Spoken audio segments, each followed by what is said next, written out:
I know my back's against the wall.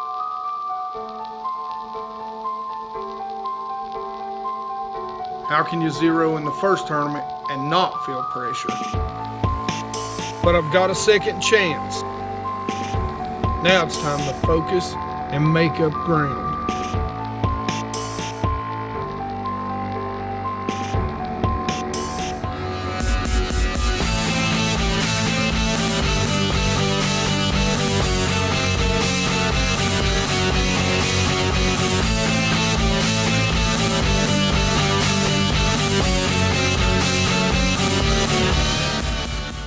Panel.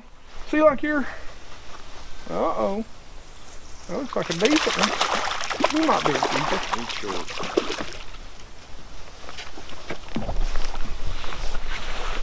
Out here on this isolated stuff.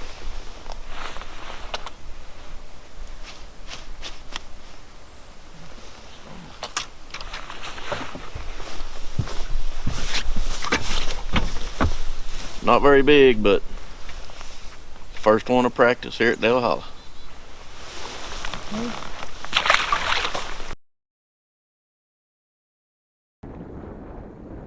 Practice day one. We've started in an area where we've got main lake bluffs, some deep water, several different creeks, so that we can see where the fish are in their pre-spawn transition. So we're going to target key transition areas, bluff ends, points, deep water at the heads of the creeks, deep water in the middle of the creeks, and the last deep water in the backs of the creeks to see where the fish are exactly in transition.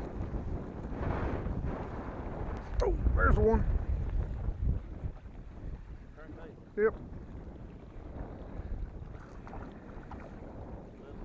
Yeah. Brown crawl.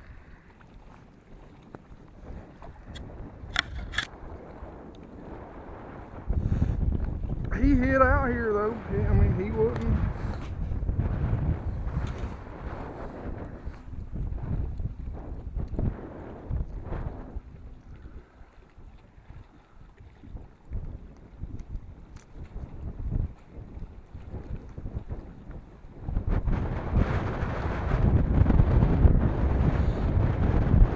There's another little tinker. But I know for a fact they had the one for mine to begin with. Ain't there a sticker on the backs of them panels that tells where to call to get it? Oh, I don't know. Uh-oh. This feels like a good one. I think he was foul hooked there from here.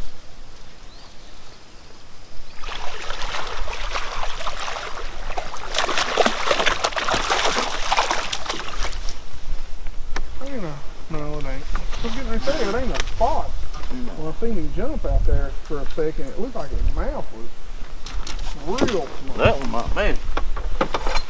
Yeah, he might. I'd say he will. Oh, yeah. What was it?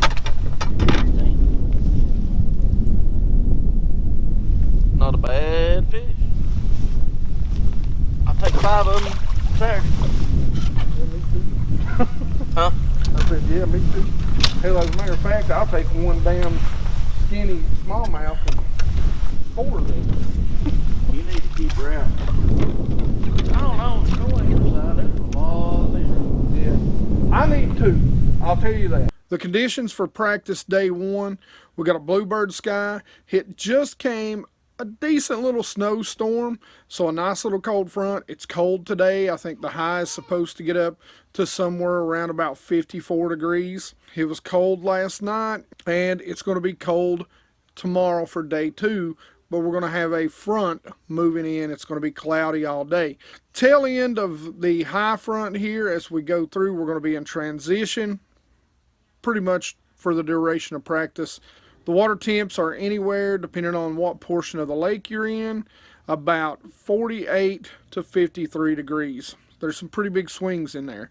Now the water's cleared up tremendously since the last time we were on this lake 2-3 weeks ago. There's still some dirty areas where you're going to see about a foot tops or less, but there's a lot of other areas where we're beginning to see 3, 4, 5 feet, even back into the river, which is where we started on day 1. And I said, I'll get you one at least that big. He goes, you're crazy. What you got? They're liking that rig. Yeah, he ain't much. He hit it like 3 times. All white. That's not where I wanted to go. But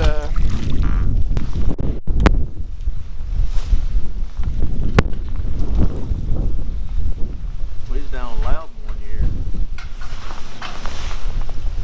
I might have told you about this. About the trap deal and the white. Did I tell you about that? the trap deal in the white. The rattle traps had to be white. Why? No. Down there one year and the water was clear, wasn't no color. It was spring. It was tough. He was out off of it.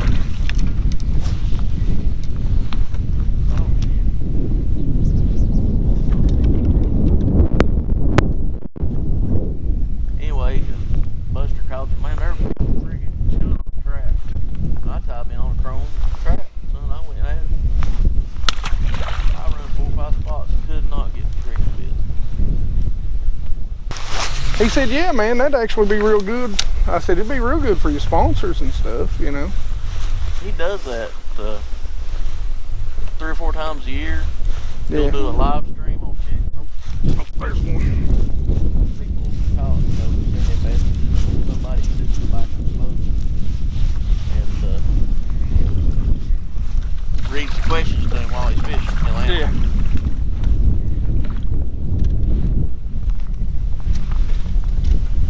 Getting smaller. So they're getting smaller. He come up and drilled it. And I didn't think, I thought he missed it at first, so I didn't set the hook. And then he come up, I think he shook. He's fat though. All right, guys, we're gonna make a big move.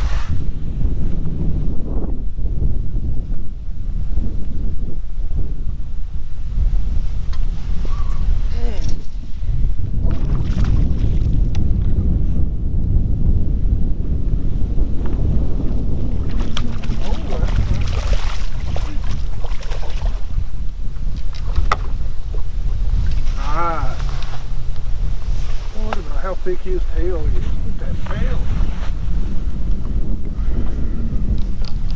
How thick that tail is, man. Right before you get to the tail. Look at the colors on this fish.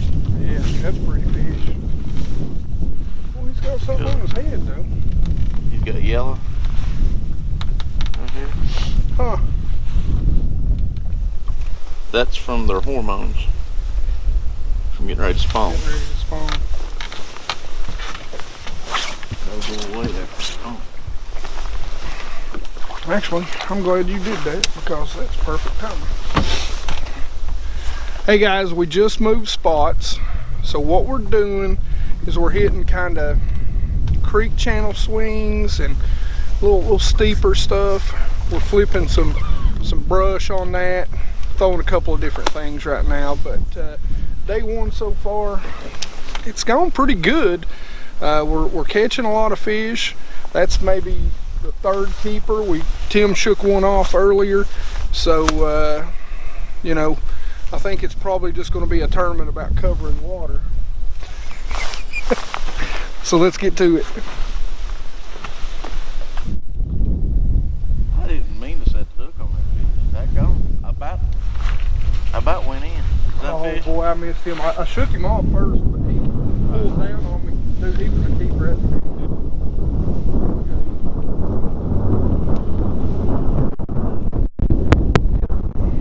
With a lot of timber on it. Hey guys, I just got drilled and it felt like a big one, shook it off. Don't think I had my chest cam going. Probably not. Right back in on that tree. Ain't that the same tree you caught him? I did not have that. I shook him at first and then he come and I mean he fought so hard with it. I mean he was boom boom boom and I was like, man, I gotta see that big. Because I mean, he was like, I was like, that fish has got some weight. I started to look at you and go, alright, your motel bill just went up. so as day one practice comes to an end, me and Tim put somewhere in the neighborhood of about 15 to 16 total in the boat. I would say probably 6 to 7 of those were actual keeper largemouth. Day one, we didn't catch any smallmouth. So tomorrow's practice is really going to be all about finding those keepers consistent. He's a keeper.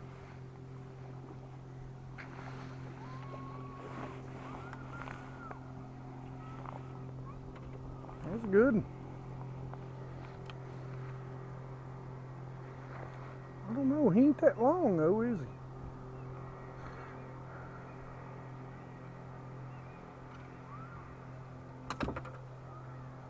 Healthy fish, Yeah, fat.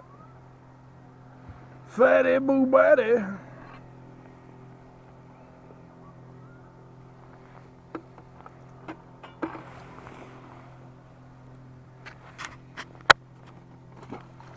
Good looking fish.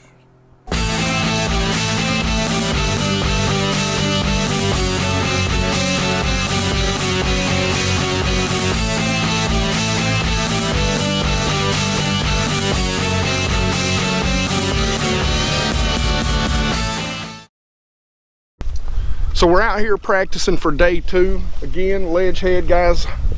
I know you've seen this boat earlier. The new wrap looks awesome. Make sure you go out and check out some ledge heads. You guys did a great job. He called me wanting to kill me with how many orders he had come in when we did the last video, because I neglected to tell him about it. So, all right. So yesterday we had a north wind. We had a high bluebird sky. Water temps were 50 to 52, yeah, on average.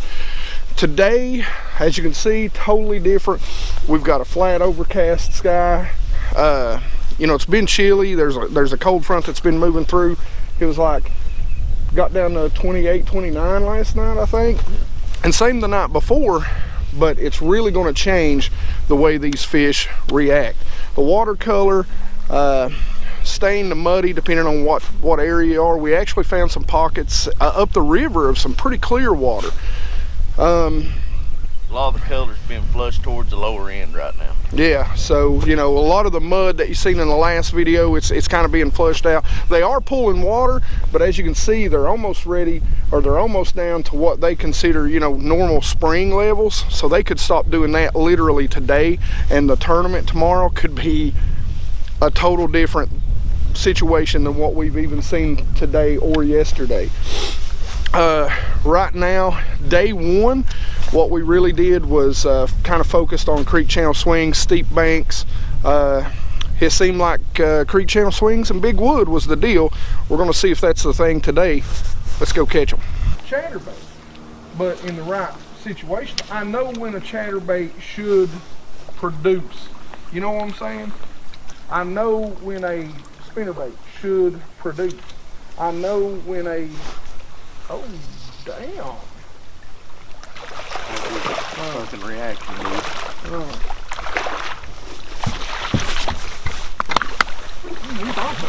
He's pretty good, man. Yeah, fat, man. He's healthy. Right, I had my glasses on, man. Put an eye out. I'm getting some B-roll camera here. Yeah. Look at that. Oh, look at the belly on that thing.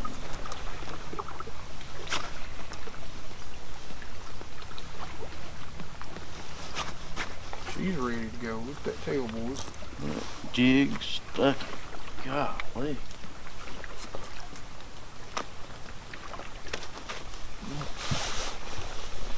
Good. First one to practice, day two. Pretty good. Tell them about the hormones in that tail, the way it's looking for me. From what I've been told by biologists, that in the spring, all these black spots and discoloration is from their hormones when they're getting ready to spawn. After the spawn's over with and their hormones start calming down, that'll all go back to the right pigmentation. Yeah, because the tail on that one, I mean, it looks rough, and that fish has not been on the bed, guys. It's just, that's wild.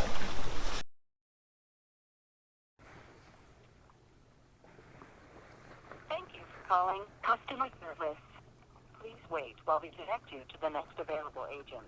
Oh. I gotta tell them my name or my number? FLW, this is Ryan.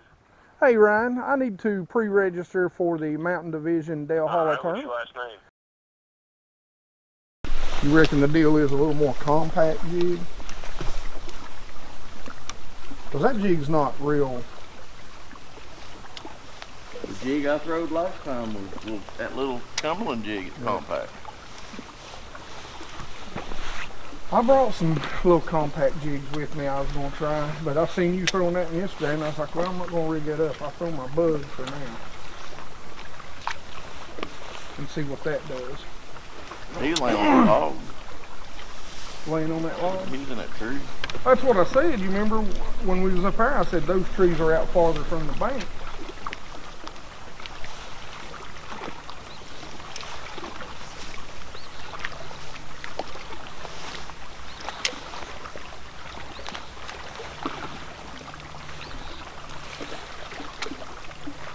But I mean, if you think about it, every single fish we caught's been away from the bank. So you probably, if you're going to run this little pattern tomorrow, you're probably going to want to run it looking for that comes out farthest on a,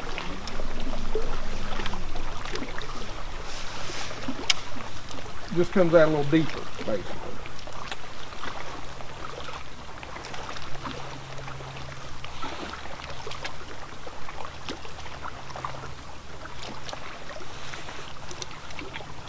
Rule of thumb when you're flipping, you always flip the deepest dock, or you look at a row of docks down the bank. Yeah. The one that sticks out the furthest, or the one where the creek channel swings underneath it, where there's deeper water there. Yeah. I mean, trees, you get on a bluff, you look down through there, the trees that are the biggest and the furthest off the bank, that's always going to be the best ones. I mean, no matter It's what. always going to hold the bigger fish, too. You might be able to go down a... You got to look at, say you pull into a big flat. Yeah. It's got a whole bunch of timber in it. Yeah. Well, the one that's out the furthest, that's like the end of a point. Yeah. That's where he'll be. It basically creates a point. Now you can get back in there sometimes, and it's all the right depth, and they can be anywhere. Yeah. But most of the time, the one that's out the furthest, or up against a creek channel running through them, it's always something right at the edge. Fish are always On that. always on an edge of some kind. Yeah. Some sort of contour. Like even in Florida, when you're fishing Florida. Man, I mean 6 inches, 3 inches of depth change is 5 feet here. Yeah. Even when I'm flipping at like just rock banks, I'm always looking for points or ledges just under the water, because if there's a ledge just below that you can see, there's probably more than that, beneath it. So as we were leaving this creek heading over to another, there's a little spot where 3 creeks come together. And right in the middle of that spot, there's a hump. As we went across it, we noticed it was shallower than the map actually showed. So what we decided to do is stop, sonar it. We've seen a few fish hanging out in some grass.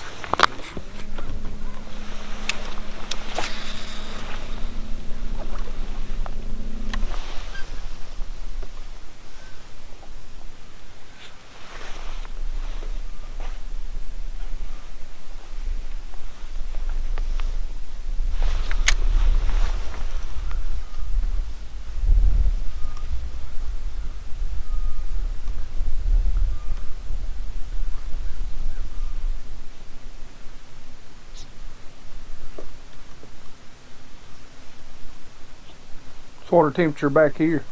Oh. right down that back edge. I threw right down the edge. It's 50. He's a head shaker. He ain't very big over there. I don't know. How big was he? I didn't see. Oh, I didn't see him. He feels pretty good. Now the motor.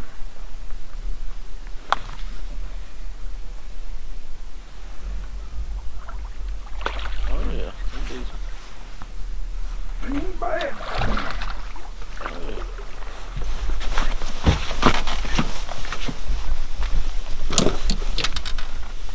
Come on, baby. Look here.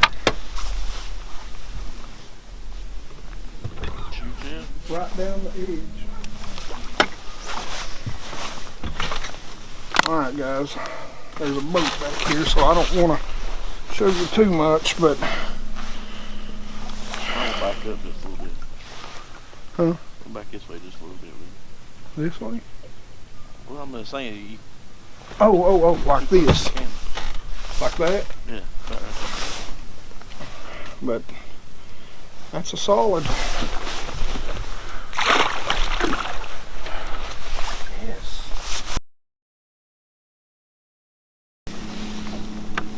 Right there's what they're feeding on. That little shad. All the shad I've seen floating in back there. Yeah.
Don't hurt yourself.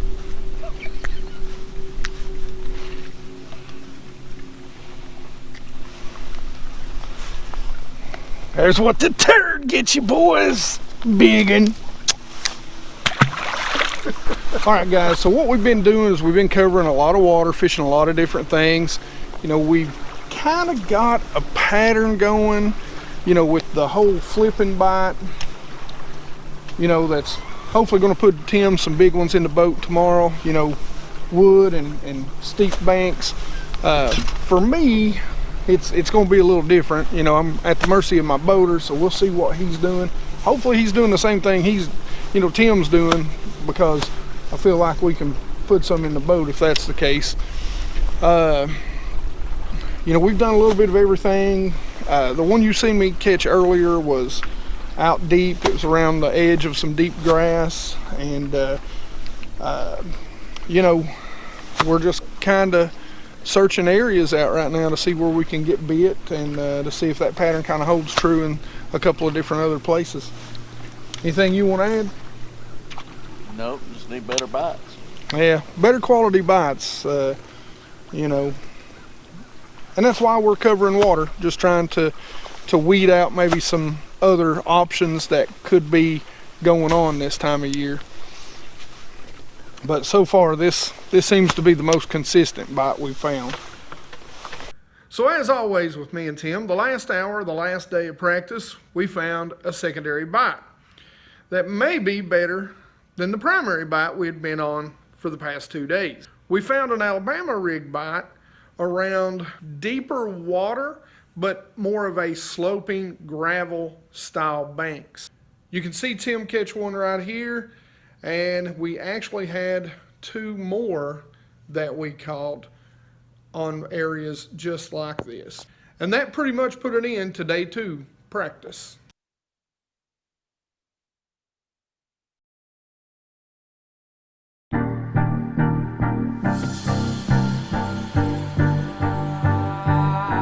Hey guys, Mountain Division Tournament 2 back on Dale Holla. I'm with my boater, Greg Troball.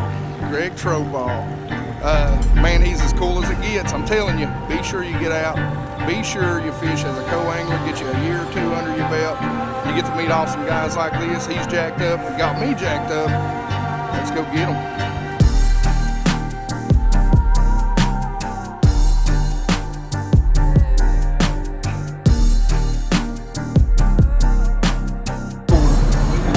Bring it on, Hank Rogers on the co-angler side for today for Hank. Just one shy of the limit. 4 bass in the bag for you, Hank. 8 pounds and 14 ounces. Good news, you're in check range right now, 7-17. Thank you. Yeah, man. Hey, the very first thing I want to do is give a huge shout out to my boater, Greg Troball. He was hands down the best boater I have ever had. Not because he won the tournament, by the way, which he did win the tournament with 20 pounds. I think it was 20 pounds, 3 ounces. But the man literally took care of me while we was on the water, helped me get my bites, and really worked hard. Didn't front end me, wasn't a greedy person, and hopefully a newfound friend. He was such just a good and humble guy. You couldn't ask for anybody better. And Troball, you deserve every ounce of this victory, man. Congratulations. Like the man said, I finished with 4 fish, 8 pounds, 14 ounces. I finished in 17th place out of 128 co-anglers. You know, was able to cash a check this time. So we're back in the race for the regional. As always, guys, questions and comments in the comment section below. You know I love to talk to you about fishing. Like it if you like it. Don't forget to subscribe, and you guys rock.